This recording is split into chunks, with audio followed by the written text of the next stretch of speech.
आज हम बात करेंगे कि अगर हमारा फ्रंट टूथ किसी भी वजह से फ्रैक्चर हो जाए, टूट जाए, तो उसका सही इलाज क्या होता है। फ्रेंड्स, जब भी टूथ फ्रैक्चर होता है तो अलग अलग पोजीशन पे फ्रैक्चर होता है, तो अलग अलग पोजीशन का अलग अलग ट्रीटमेंट होता है। तो ये डिपेंड करता है कि जो टूथ है वो फ्रैक्चर किस पॉइंट पर हुआ है, तो उस पॉइंट पर हम डिसाइड करते हैं कि इसका सही इलाज क्या होगा। तो फ्रेंड्स, आज इस वीडियो में आप जानने वाले हैं कि फ्रैक्चर टूथ का सही इलाज क्या है, कौन से स्टेप पे कौन सा ट्रीटमेंट करना होता है। तो फ्रेंड्स, आज का वीडियो बहुत इंपॉर्टेंट है क्योंकि एक्सीडेंट तो कभी भी किसी के साथ भी हो सकता है, हमारे साथ, हमारे अपनों के साथ। उस समय पे सही इलाज क्या होगा ये जानना बहुत जरूरी है हम सभी के लिए, सो दैट हम राइट टाइम पे राइट ट्रीटमेंट ले सके। So friends, without delaying any more, let me start. Channel को सब्सक्राइब नहीं किया है तो प्लीज कर लीजिएगा। Here we go. Hello friends, I am doctor Pratibha, oral implantologist, laser specialist and periodontist. Friends, मैं इंपीरियल डेंटल गुरुग्राम इंडिया की फाउंडर और हेड सर्जन हूँ। और आज हम बात करेंगे कि अगर हमारा फ्रंट टूथ फ्रैक्चर हो जाता है तो फ्रेंड्स क्या होता है। कभी भी किसी भी समय we can met with an accident, कोई भी ट्रॉमा लग जाए या हम मुंह के बल गिर जाएं, खासकर बचपन में ऐसा बहुत बार होता है। और उसी की वजह से जब हम बड़े होते हैं तो वो टूथ हमारा ब्लैक कलर का हो जाता है। तो आपने देखा होगा बहुत सारे लोगों का सामने का दांत या तो थोड़ा क्रैक होता है या उसका कलर काला होता है। इसकी बहुत ज्यादा पॉसिबिलिटी है कि बचपन में किसी भी टाइम, खेलते टाइम, किसी भी वजह से आपके फ्रंट टूथ पे ट्रॉमा लगा हो, उसकी वजह से या तो टूथ आधा क्रैक हो गया हो या फिर वो अंदर ही अंदर डेड हो रहा हो। और आप देखेंगे जब आप बड़े होते हैं तो वो दांत काला रंग का होता है या फिर ब्राउन कलर का हो जाता है। तो फ्रेंड्स, ऐसी कंडीशन में हमें क्या करना है। तो फ्रेंड्स, सबसे पहले आप ये जानिए कि बचपन में अगर किसी के साथ भी कोई भी ट्रॉमा या कोई भी एक्सीडेंट होता है, हमारे बच्चों के साथ या किसी के साथ भी, तो उस समय पे आपको क्या करना है। सबसे पहले फ्रेंड्स ये देखना है कि वो जो ट्रॉमा है वो कितना ज्यादा लगा है। तो आपको नहीं पता चलेगा, बस आप इतना चेक कीजिए कि दांत हिल रहा है या नहीं हिल रहा। अगर वो थोड़ा भी हिल रहा है तो उसके लिए आप उसी वक्त डॉक्टर के पास पहुंचे और देखिए कि दांत के अंदर कोई और प्रॉब्लम तो नहीं है। तो बहुत बार ऐसा होता है कि पेशेंट को नहीं पता चलता क्योंकि टूथ नम हो जाता है। लेकिन हमें जो पता करना है वो ये कि दांत के अंदर सेंसिटिविटी है या नहीं। तो उसके लिए friends hot and cold test किया जाता है। तो अगर हॉट या कोल्ड टेस्ट दोनों पॉजिटिव आते हैं, दैट मीन्स दांत अभी अलाइव है, वाइटल है, आपको कुछ कराने की जरूरत नहीं है। बस जितना दांत क्रैक हुआ है आप उसको फिल करा लीजिए और जो दांत हिल रहा है उसे स्प्लिंटिंग के थ्रू फिक्स करा लीजिए उसकी आइडियल पोजीशन पे। आपको लाइफ लॉन्ग दांत कभी भी परेशान नहीं करेगा।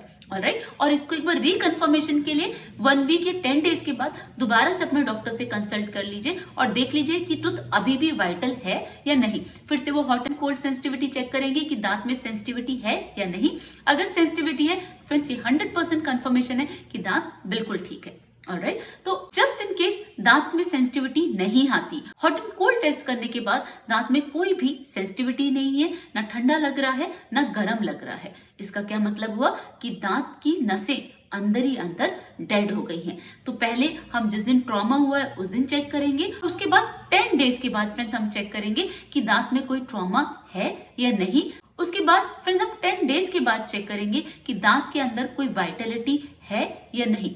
ऐसी कंडीशंस में फ्रेंड्स अगर वाइटलिटी नहीं है तो उसी समय दांत में फ्रेंड्स हमें रूट कैनाल ट्रीटमेंट करना होता है।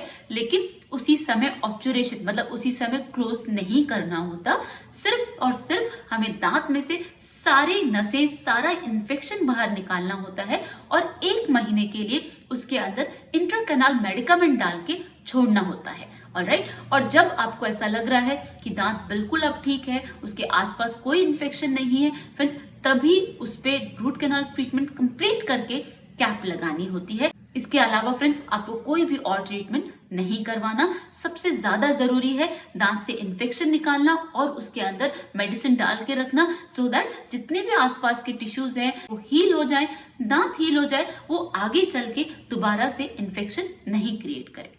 ऑलराइट, अब जानते हैं कि उस समय पे आपने ट्रीटमेंट नहीं कराया, लेकिन अगर आप बड़े हो रहे हैं और तब देख रहे हैं कि दांत काला पड़ रहा है, तब आप क्या करा सकते हैं। तो फ्रेंड्स तब भी ट्रीटमेंट यही रहेगा, लेकिन इसके साथ साथ आपको 2-3 चीजें और करनी है।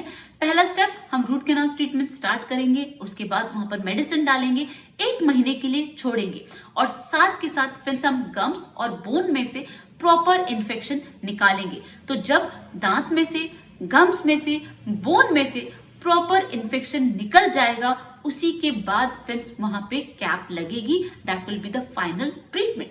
जस्ट इन केस आप ऐसा नहीं करते हैं तो क्या होगा, जो अभी आपने आधा ट्रीटमेंट करा है, आप देखेंगे 2 या 3 साल के बाद आपको उसमें गम्स के अंदर दोबारा से पस दिखेगा, पस डिस्चार्ज होगा। क्यों? क्योंकि बोन के अंदर इन्फेक्शन होगा और वो इन्फेक्शन गम्स के थ्रू बाहर निकलेगा। तो फ्रेंड्स, इस तरह से इन्फेक्शन दांत से गम्स और गम से बोन में स्प्रेड होता है। तो ये बहुत ज्यादा जरूरी है कि हम इन तीनों जगह से, दांत में से, गम्स में से, बोन से प्रॉपर इन्फेक्शन को निकालें, उसे हीलिंग के लिए छोड़ें और उसी के बाद ही कैप लगाएं।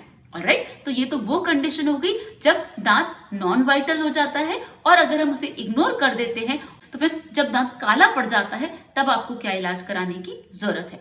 उसके अलावा अगर दांत में सिर्फ फ्रैक्चर है और दांत वाइटल है, दैट मींस नसें बिल्कुल ठीक है, दांत का एक पार्ट क्रैक हो गया है, तो फिर वो फिलिंग से भी ठीक हो सकता है, जिसे क्राउन बिल्डअप कहा जाता है। जितना पार्ट आपका क्रैक हुआ है उसको रीबिल्ड कर देते हैं विद कंपोजिट क्राउन बिल्डअप। एक ऑप्शन ये है। दूसरा ऑप्शन ये है कि फ्रेंड्स वहां पर अगर वेनियस की पॉसिबिलिटी हो तो वेनियस भी लगा सकते हैं, और फ्रैक्चर अगर थोड़ा भी ज्यादा है तो वहां पर हम क्राउन को प्लेस कर सकते हैं। उसके अलावा फ्रेंड्स एक और कंडीशन होती है कि अगर फ्रैक्चर काफी ज्यादा डीप है और नसों तक पहुंच गया है तो उसमें हम पहले रूट कैनाल ट्रीटमेंट करेंगे, दांत को प्रॉपर बिल्ड करेंगे, क्राउन बिल्डअप जिसे कहा जाता है, उसके बाद उस पर एक आइडियल शेप का क्राउन लगाएंगे। ऑलराइट, और इसके साथ साथ अगर फ्रैक्चर और भी ज्यादा डीप है, बोन लेवल पर है, तो वहां पर हम पहले क्राउन लेंथनिंग सर्जरी करेंगे, प्रॉपर क्राउन का स्ट्रक्चर प्रिजर्व करेंगे, उसको बिल्ड करेंगे, और उसके बाद वहां पर कैप लगाएंगे। तो फ्रेंड्स, ये तीनों कंडीशन बिल्कुल डिफरेंट है। जो सबसे पहली कंडीशन है वो ये कि दांत फ्रैक्चर हो गया है लेकिन नसें इन्वॉल्व नहीं हुई। ऐसी कंडीशन में हमें सिर्फ जितना पार्ट हमारा लॉस हुआ है हमें उसे रीबिल्ड करना है। इसके लिए हमारे पास 3 ऑप्शन है। सबसे पहले क्राउन बिल्डअप, जो हम कंपोजिट रेस्टोरेशन से करते हैं, दूसरा वीनियस, और तीसरा क्राउन। ऑलराइट, अब जो सेकंड कंडीशन है कि नसें इन्वॉल्व हो गई हैं, तो वहां पर हम पहले करेंगे रूट कैनाल ट्रीटमेंट, वहां पर डालेंगे इंट्राकैनाल मेडिकामेंट, हीलिंग होने देंगे। जब प्रॉपर हील हो जाएगा, गम्स में, बोन में और टूथ सरफेस से हमें कोई भी इन्फेक्शन नहीं दिखेगा, उसी के बाद रूट कैनाल ट्रीटमेंट को कंप्लीट करेंगे और उसमें एक आइडियल शेप का क्राउन लगा देंगे।